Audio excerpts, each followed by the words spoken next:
버려진 느낌이에요. 제가 이 나라의 국민이 맞는지, 이 수많은 전세 사기 피해자들이 정말 성실하게 살아온 국민들인데 네. 정말 정부가 버리는 것 같아서 너무 힘듭니다. 버려진 느낌이다. 네. 어제 피해자분들이 용산 가서 그러니까 호소를 했지 않습니까? 네. 혹시 이때 대통령실 관계자가 나와서 얘기를 좀 들은 적이 있어요, 어제? 아니요, 전혀 없었고요. 예. 네.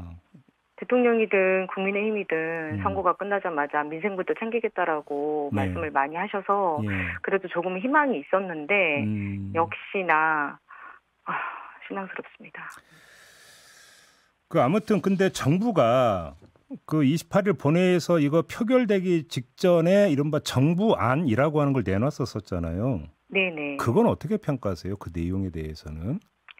일단 나온 시점부터 저희가 신뢰하기가 어렵고요. 예. 지금껏 나온 정책들도 실상 피해자들이 사용할 수가 없는 것들이 대부분이었어요.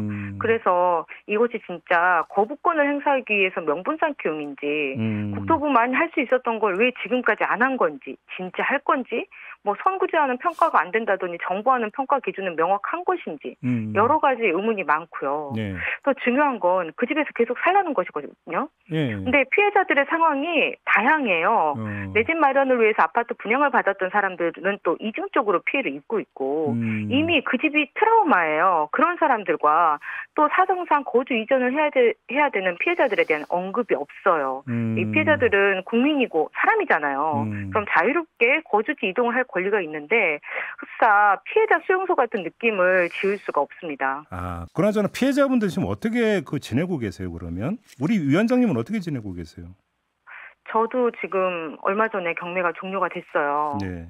네, 그래서 이게 저한테는 그나마 최선의 선택이고 또 주위에서 지금 경매가 종료된 세대들이 많이 있는데 경매꾼들한테 그렇게 협박 전화가 온다고 해요. 그래서 그 전화를 너무너무 받기 싫어가지고 협박 전화라는 게 뭐예요? 빨리 나가라. 이거 명의 이전도 되기 전부터 나는 이거 은행에 이자를 내야 되니까 너네 빨리 나가라. 이런 식의 협박 전화가 온대요. 낙찰받은 사람들이. 네. 네, 그래서 그것들을 피하고자 조금 높은 금액이었지만 제가 우선 매수를 써서 낙찰을 받았거든요. 위원장님 낙찰 받으셨어요? 네, 받았는데 대출이 안 된답니다. 그래요? 네. 특별법에서 경락자금 100% 대출이라고 나와 있거든요. 예. 그런데 은행 갔더니 뭐 DTI에 걸린대요. 저 같은 경우는 다른 대출이 없거든요. 예. 네, 그런데 DTI에 걸려서 결국은 뭐 수입이 너무 적어도 안 되고 많아도 안 되고 대출이 있어도 안 되고 등등등 역시나 피해자가 쓸 수 없는 특별법이었더라고요. 그럼 낙찰 받으면 어떻게 해요, 그러면 위원장님 당장? 다른 이제 돈을 융통을 할 수 있는지 제가 이제 알아봐야 되는, 결국에는 개인이 그냥 해결해야 되는 상황인 거는 특별법이 나오기 전이나 후나 지금 똑같은 상황인 거죠.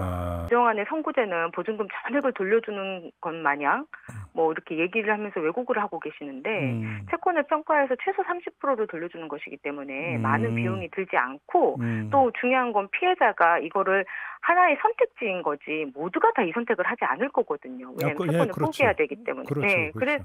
그래서 정부가 발표하는 뭐 금액적인 거나 뭐 이유나 이런 것들이 다 앞뒤가 맞지가 않아요. 그래서 지금 계속 이렇게 정부 입장 나올 때마다 드는 생각은 스스로 논리를 무너뜨리고 있다. 이런 생각이 자꾸 들거든요. 혹시 이런 내용 가지고 국민의힘 의원들 좀 만나서 호소하거나 설득해 보신 적 있어요? 만나주지 않으십니다. 안 만나줘요? 네. 그래서 저희가 앞에서 기자회견을 하는데 예. 네, 뭐 전달 드린다고 하면 겨우겨우 관계자분이 한 분 나오실 뿐 네, 저희가 계속 면담 신청을 하는데도 불구하고 답이 없습니다. 윤석열 대통령이 21대 국회 마지막 날 국회를 통과한 법안들에 대해 다시 거부권을 행사했습니다. 대상은 여야 합의 없이 더불어민주당 등 야권 단독으로 통과시킨 전세 사기 특별법과 민주유공자법 등 4건입니다. 이로써 윤 대통령이 거부권을 행사한 법안은 14개로 늘면서 1987년 민주화 이후 가장 많은 거부권을 행사한 대통령으로 남게 됐습니다.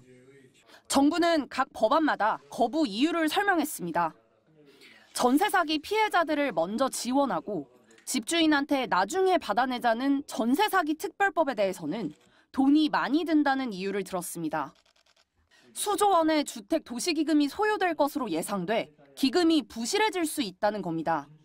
6월 항쟁과 부마 항쟁 등 민주화운동 유공자 지원을 확대하는 민주유공자법은 선정 절차와 기준이 불분명해 국론 분열 우려가 있다고 주장했습니다. 상당한 사회적 갈등과 부작용이 우려되는 법안들이 일방적으로 처리된 것에 대해 깊이 고민하지 않을 수 없습니다. 법안을 재심의할 21대 국회 임기가 끝나면서 법안들은 모두 자동 폐기됐습니다. 민주당은 민생을 포기한 대통령이라고 비판하면서 이 법안들을 22대 국회에서 재추진하겠다고 예고했습니다. 민생을 포기한 대통령, 청년들을 외면한 대통령으로 길이 남을 것입니다. 정부는 세월호 참사 피해자의 의료비 지원을 5년 늘리는 세월호 피해 지원법 개정안은 야당 법안을 그대로 공포하기로 했습니다. 21대 국회의 법안 처리율은 36.6%. 20대 국회가 각종 폭력 사태로 동물국회 오명을 들었다면 21대 국회는 더 심한 식물국회 수준으로 막을 내리게 됐습니다. MBC 뉴스 구승은입니다.